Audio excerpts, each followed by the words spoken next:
हरे कृष्णा, राधे राधे। आप सभी का मेरे चैनल पे स्वागत है। हम सभी ने कान्हा जी की जन्माष्टमी बड़े धूमधाम से मनाया है। अब हम अपने कान्हा जी की छठी मनाएंगे। आज इस वीडियो में हम बात करेंगे कि कान्हा जी की छठी कब मनाएं, 20 अगस्त को या 21 अगस्त को। तो देखिए, जन्माष्टमी जिन्होंने 15 अगस्त को मनाई है तो वो 20 अगस्त बुधवार को छठी करेंगे, और यदि जिन्होंने 16 अगस्त को जन्माष्टमी करी है वो 21 अगस्त दिन गुरुवार को छठी मनाएंगे। जन्माष्टमी के ठीक छठे दिन छठी मनाई जाती है कृष्ण भगवान की। जिस तरह घर पे जब कोई बालक जन्म लेता है और जन्म के छठे दिन हम उसकी छठी मनाते हैं, ठीक वैसे ही हम कान्हा जी की भी छठी करते हैं। कान्हा जी की छठी शाम के टाइम पे जैसे बच्चे की छठी करते हैं ऐसी ही टाइम पे ही करते हैं।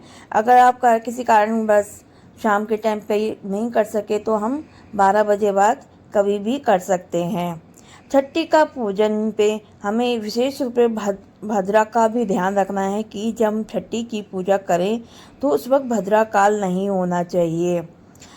तो छठी करने के लिए सबसे पहले हम अपने कान्हा जी की मालिश करेंगे। वो अगर घी से, गाय का घी हो तो बहुत ही अच्छा है। अगर गाय का घी ना हो तो हम किसी भी भैंस के किसी भी घी से कर सकते हैं। इसके अलावा हम बादाम के तेल से, जैतून के तेल से भी कान्हा जी की अच्छी तरह मालिश करेंगे। मालिश करने के बाद में इनका स्नान करवाते हैं। इसके लिए हम एक बड़े पात्र में दूध लेंगे, करीब 1-1.25 लीटर, और आप अपनी श्रद्धा के हिसाब से ले सकते हैं। फिर उसके बाद में कान्हा जी को अपने हाथ में लेकर उनके सर के पीछे अपनी उंगलियों का सहारा देते हुए ओम भगवते वासुदेव का जाप करते हुए दूध मिले हुए बर्तन में हम उनको 3 बार डुबकी लगवाएंगे। डुबकी 3 बार लगाने के बाद में कान्हा जी का पंचनामत से स्नान कराएंगे। उसके पश्चात फिर गंगा मिश्रित जल या गुलाब जल से मिश्रित जल से हम उनका स्नान कराएंगे। स्नान कराने के बाद भगवान को अच्छी तरह कपड़े से पोंछ के उन्हें पीले वस्त्र पहनाएंगे। छठी वाले दिन पीले वस्त्र पहनाना बहुत ही अच्छा होता है, शुभ होता है। इसके बाद में हम उन्हें साज श्रृंगार करेंगे, उनको बांसुरी अर्पित करेंगे। चंदन रोली से श्रृंगार करने के पश्चात भगवान को, जैसे छोटे बच्चे को हम नजरिए पहनाते हैं हाथ और पैरों में, ऐसे छोटे छोटे उनको नजरिए पहनाएंगे। नजरिए पहनाने के बाद में हम एक, जैसे बुआ अपने बच्चे छोटे भतीजे के लिए नजरिए लाते हैं, आप उस स्वरूप में बने और उनको नजरिए पहनाएं। नजरिए पहनाने के बाद में हम उनको लड्डू गोपाल को झूला झुलाएंगे और साथ में बांसुरी अर्पित करेंगे। बांस की बांसुरी तो बहुत शुभ ही है। आप चांदी की कैसी भी बांसुरी भगवान को उस दिन ज़रूर अर्पित करें। इसके पश्चात हम भगवान के आगे एक दिया जलाएंगे और बादाम को जलाते हुए एक चम्मच को उसके ऊपर रखें और काजल बनाएंगे। काजल घर में बनाना तो अच्छा ही है, अगर नहीं बना पाए तो आप बाज़ार का भी ले सकते हैं।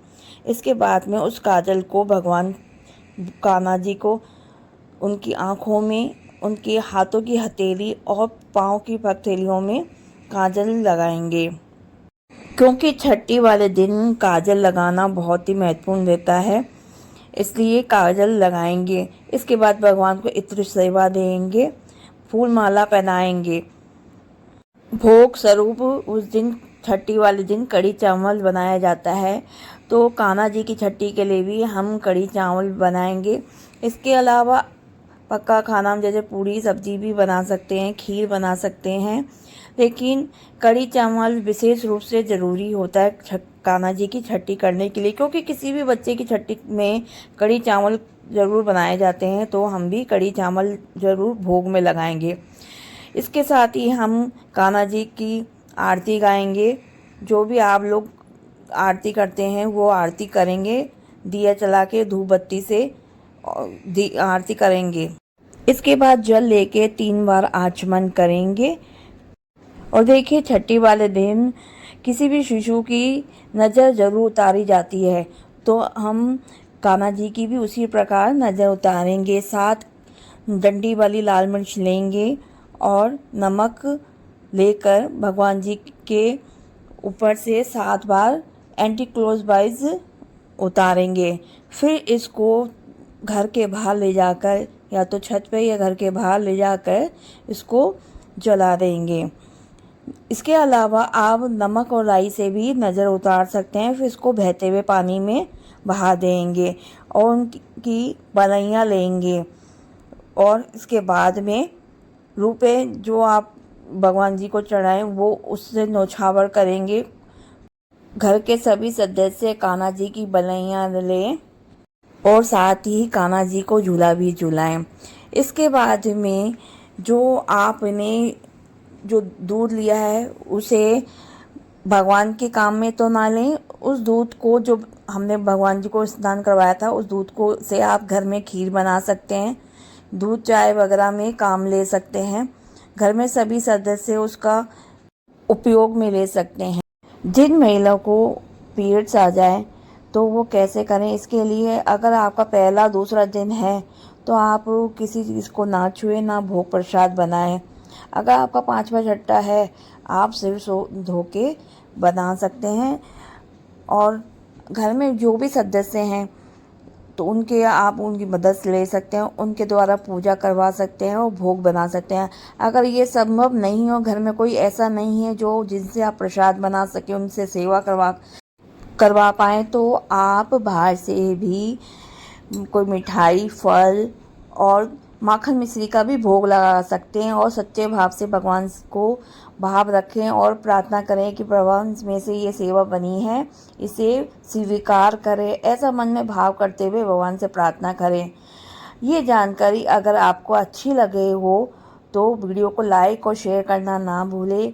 अगर आप मेरे चैनल पे नए हैं तो चैनल को सब्सक्राइब कीजिए और कमेंट में हर हर महादेव और राधे राधे कृष्णा ज़रूर लिखें।